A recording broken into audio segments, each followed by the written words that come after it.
could find. Let my people go, that they may hold a feast unto me in the wilderness. Or, as another translation puts it, that they may hold a festival unto me in the wilderness. Or another, simply, they may celebrate in the wilderness. But no translation that I could find anywhere had this wording: let my people go, that they may hold a carnival unto me in the wilderness. And it's a jolly nuisance, because scholarship has yet again got in the way of precisely what I was planning to preach. I wouldn't let it do such a thing. Aaron goes to Pharaoh requesting a carnival for the people. And as with all authority figures, Pharaoh is strongly against the carnival. He's against it because that carnival atmosphere, it undermines good order and it exposes injustice. Carnivals and festivals are intrinsically uncontainable. They're irrepressible. They're literally out of control. Out of the control of those used to being in control. They're outside of the control of those who are doing just fine with the status quo, thank you very much, and would be happy for everything to stay just how it is. It's always been thus, and it still is today. The roots of the Notting Hill Carnival took shape in the mid-1960s. A Caribbean carnival was held on the 30th of January in 1959 in St Pancras Town Hall as a response to the problematic state of race relations at the time. It followed the UK's first widespread racial attacks, the Notting Hill race riots, in which 108 people were charged, occurring the previous year. Carnival, though, didn't just begin then. It's not something alien to British culture. Professor David Dibdeen explains it in these words: Bartholomew Fair and Southwark Fair in the 18th century were moments of great festivity and release. There was juggling, pickpocketing, drinking, masquerade. People dressed up as the Archbishop of Canterbury and indulged in vulgar acts. It allowed people a space to free up. But it was banned for moral reasons and for the anti-authoritarian behaviour that went on, like the stoning of constables. Carnival allowed people to dramatise their grievances against the authorities on the street. Well, I doubt there will be anyone dressed up as the Archbishop of Canterbury today. There will be at least one set of clericals when I venture up later on this afternoon, and I very much hope that nobody will be getting stoned, least of all the constables.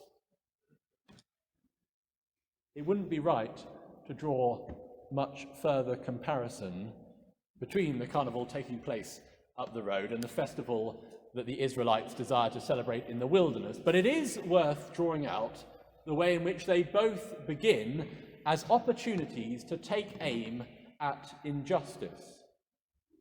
And as injustices are most often perpetrated by those with power, they were both met with resistance.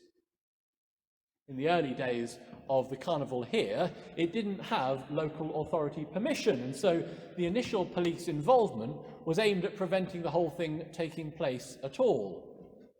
Similarly, Moses and Aaron's request is met by a blanket ban. And indeed, they must have known before going to the Pharaoh in the first place that the chances of him being sympathetic to their pleas were extremely slim. And they may well have surmised that a violent backlash was altogether possible. They might well have thought, this will only make things worse for our people. Yet they went, and they asked anyway. And here is one of the foundational truths from this passage: that the pursuit of justice is a hard road of suffering. The result of their request is, of course, that Pharaoh puts them to extra work. They're told, not only are you to make the number of bricks requested of you before, you're to make more, and we won't even give you the straw to make them in the first place. Pharaoh seeks to break their spirit. How dare you defy me? I'll put you to more work than I ever did before. You'll realize what a loving and kind slave master I was.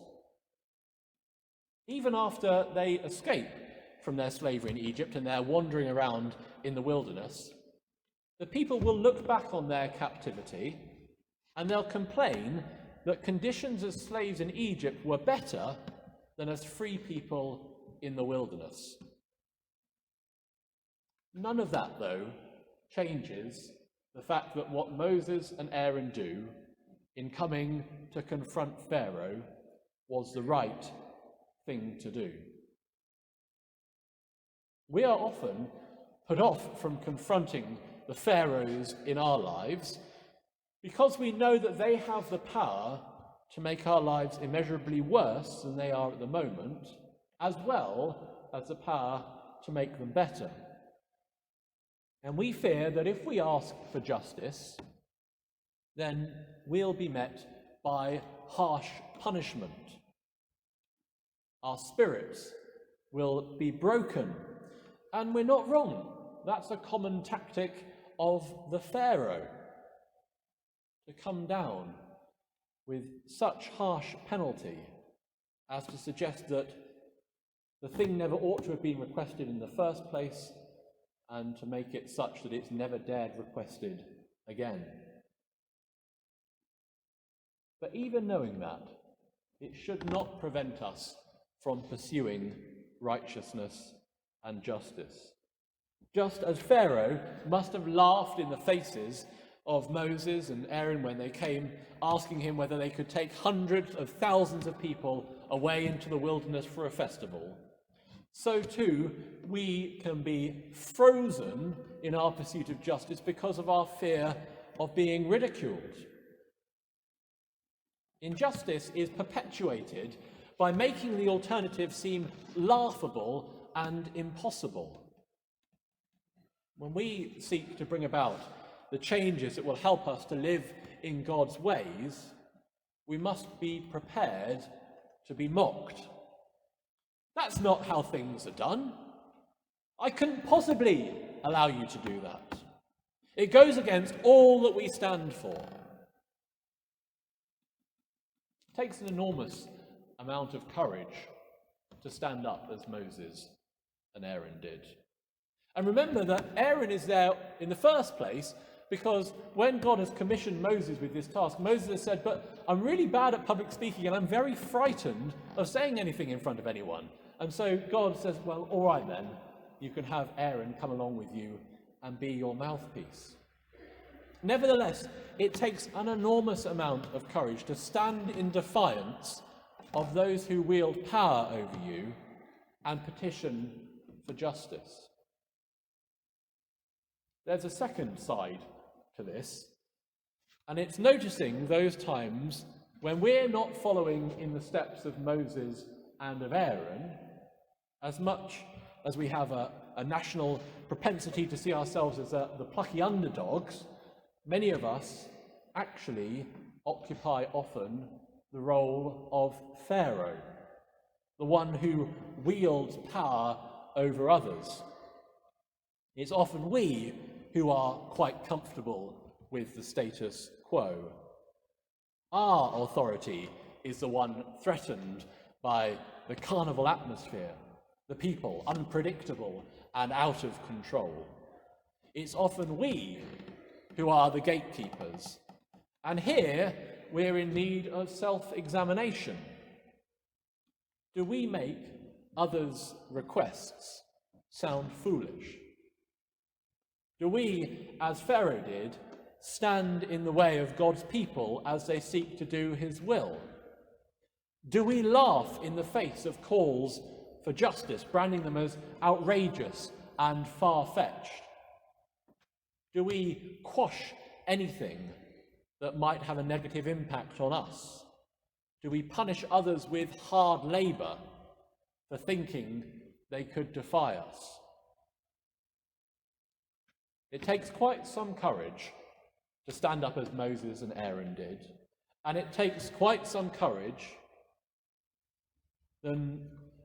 more in fact than Pharaoh had, to recognize the sinful systems that our behavior perpetuates and to be willing to make a change. So whether you're facing the challenge of Moses with a fearsome Pharaoh that you're dreading to confront, or whether you are the wielder of power with the people dependent upon your every decision, whichever you are, have courage. Have the courage to follow the Lord's way, to seek after justice, to pursue it insistently and not to count the cost, to confront evil with good, to remain true. Take courage, my friends. Amen.